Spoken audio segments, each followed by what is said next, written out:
हाणामारीच्या वेळी हल्लेखोर प्रचंड आक्रमक, दागिन्यांना हातही लावला नाही पण 1 कोटींची मागणी केली। करीनाने सांगितला घटनाक्रम। करीनाचा पुन्हा एकदा जबाब नोंदवला जाण्याची शक्यता।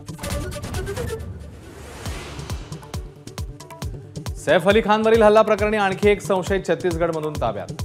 हल्ल्या प्रकरणातील कनेक्शनबाबत पोलिसांचा तपास सुरू।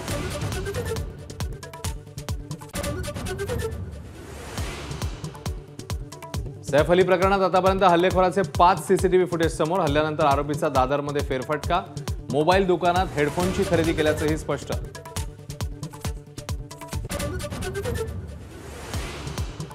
सैफ अली खान नव्हे तर त्याचा मुलगा तैमूर होता हल्लेखोरांच्या निशाण्यावर। जितेंद्र आव्हाडांच्या दाव्यामुळे नवा वाद, आव्हाडांच्या डोक्यावर परिणाम झालाय। संजय शिरसाट यांचा हल्लाबोल। छगन भुजबळांची राष्ट्रवादीच्या अधिवेशनाला 2 तास उपस्थिती, पण नाराजी दिली दाखवून। पटेल आणि तटकरेंच्या आग्रहामुळे आल्याची माहिती। अजित पवारांशी बोलणंही नाही।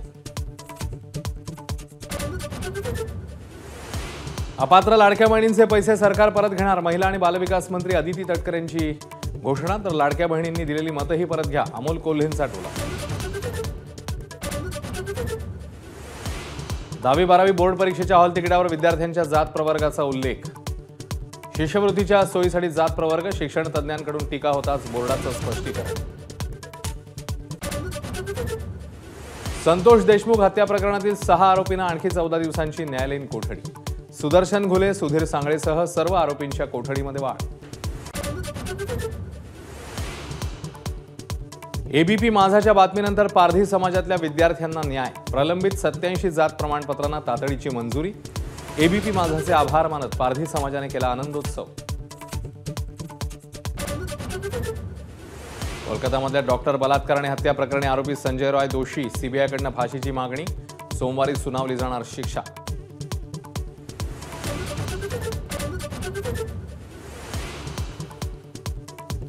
नवी मुंबईतल्या डी.वाय. पाटील स्टेडियममध्ये कोल्ड प्लेचा शो। सायन पनवेल मार्गावर वाहतूक कोंडी, मंत्र्यांनाही वाहतूक कोंडीचा मोठा फटका।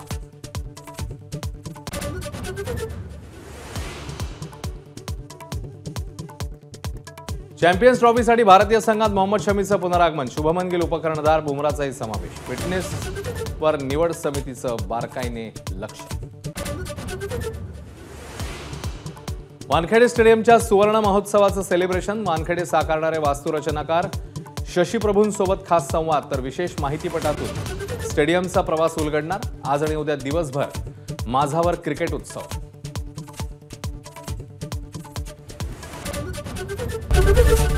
एबीपी माझा, उघडा डोळे बघा नीट।